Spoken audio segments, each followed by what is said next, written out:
छठी मैया सुतीनी ओटरिया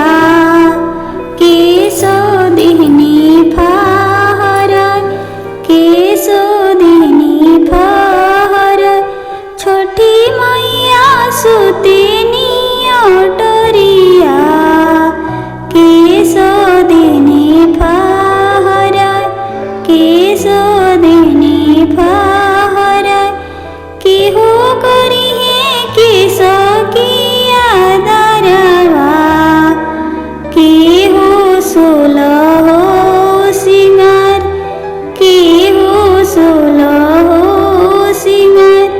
केहू करी है केसो किया दरवा केहू सोलह सिंगार केहू सोलह सिंगार आमा करी है केसो किया दरवा भाभी सोलह सिंगार भाभी सोलह सिंगार आमा करी है केसो किया दरवा भाभी सोलह सिंगार भाभी सोलह सिंगार आमा करी है केसो किया दरवा भाभी सोलह सिंगार भाभी सोलह सिंगार की कर बड़े बड़े अखिया के कर लामी लामी केस के कर लामी लामी केस के कर पिया परदेसिया के हो जो है लबाट के हो जो है लबाट के कर पिया परदेसिया के हो जो है लबाट के हो जो है लबाट छठी मैया की बड़ी बड़ी अखिया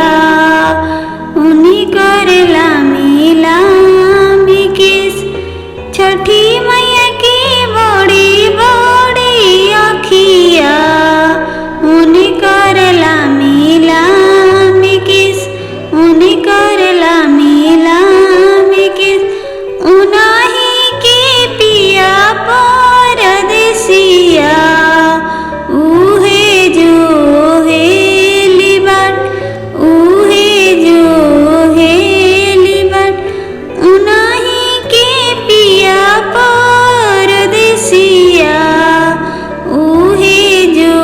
है लिबाट उहे जो है लिबाट सुनाबो तो सुना बाबू लक्ष्मण सुना बचन हमार सुनाबो तो सुना बाबू लक्ष्मण सुना बचन हमार सुना बचन हमार कब आई है भैया तोहार कब यारे घा दिया कब यारे घा दिया कब आई है भैया तोहार कब यारे घा दिया कब यारे घा दिया सुनाबो तो सुना भाभी रोनिया सुना बचन हमार सुना अरज हमार सुनाबो तो सुना भाभी रोनिया सुना अरज हमार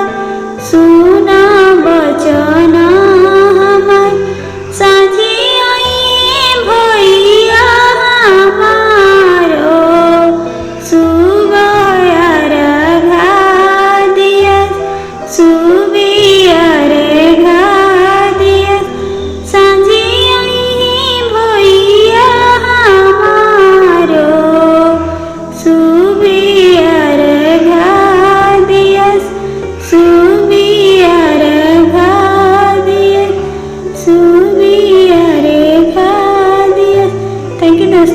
वीडियो पर बने रहने के लिए। वीडियो अच्छी लगे तो वीडियो को लाइक और चैनल को सब्सक्राइब जरूर करें। एक बार प्रेम से बोले छठी मैया की जय।